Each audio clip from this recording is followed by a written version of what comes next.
Introduction for your argument essay is going to have a good attention getter, good background on the controversy, which is relatively neutral. You don't want to just start right at the beginning giving your reasons. That's what the body is for. But you do want to give a little bit of background on what people disagree on. What are the reasonable sides? Who cares, so what? We've gone over that many times. In other words, why is it important enough for the reader to actually keep reading your essay?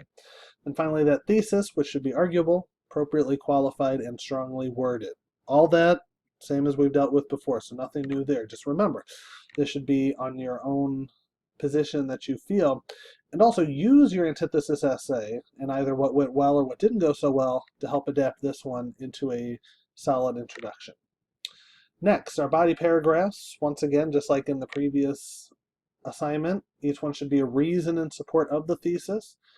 And be sure to use the enhanced reasoning we did for writing exploration E, where we really thought about what points needed to be proved. Okay. And as a general rule of thumb, remember it's best to have at least one piece of cited evidence in each paragraph.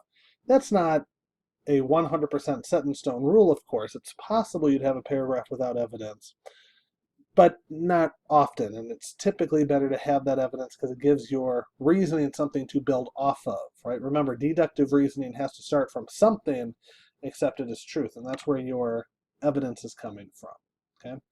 Now, as we said, some different element of this essay is going to be the counter-argument. This can either be within a reasoned paragraph or its own paragraph, okay? And I'll give you examples of what that would look like. If it's within a reasoned paragraph, one that you've already written, right, for the body, it would, start with the topic sentence stating the reason, then your reasoning and evidence. This first part would be just a normal paragraph for an argument essay. But then what you can do is, if you have some counter-argument for that individual point, you can give the counter-argument there at the end of the paragraph. You can follow up your reason with counter-argument for why people would disagree with that particular reason. So for instance, if you were arguing a thesis that the drinking age should be lowered to 18, one of your reasons is that because people can enter the military at the age of 18, they should be able to drink at the age of 18. You may have a counter-argument for that specific point. Maybe somebody argues that military age and drinking are not related and they shouldn't be, right? Then it makes sense to counter-argue it, acknowledge, concede, refute, all that stuff right there in that same paragraph, okay, if it's an individual point of counter-argument. Sometimes, though, your counter-argument doesn't really fit at the end of a paragraph because you have so much to say. So this is when you're going to have an entire paragraph of counter-argument. If you look at the sample essay at the end of Chapter 5 of the Quick Access Compact, you'll see examples of this, paragraphs of counter-argument.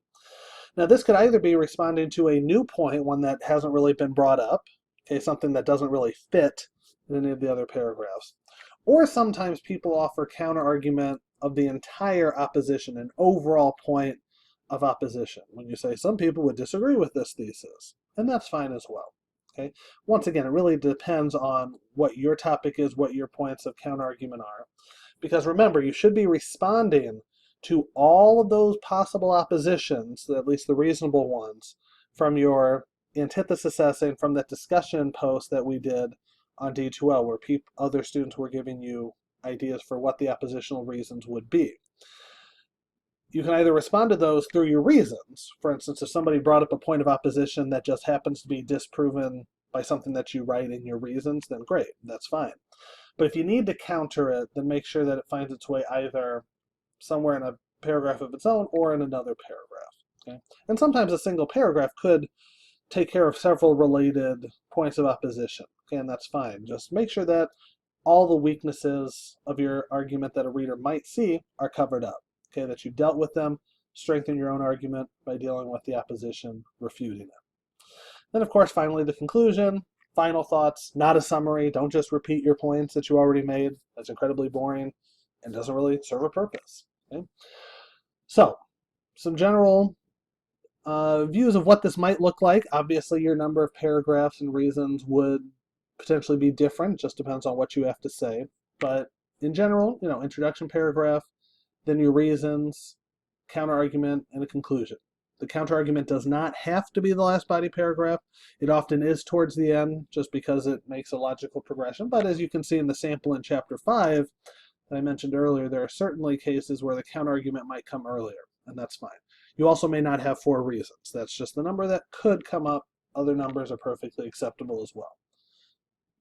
You can also have the counterargument within the paragraphs, remember. So maybe I have my 4 reasons, and the only counterargument I have is covered within these 2 reasons, and I felt that was sufficient.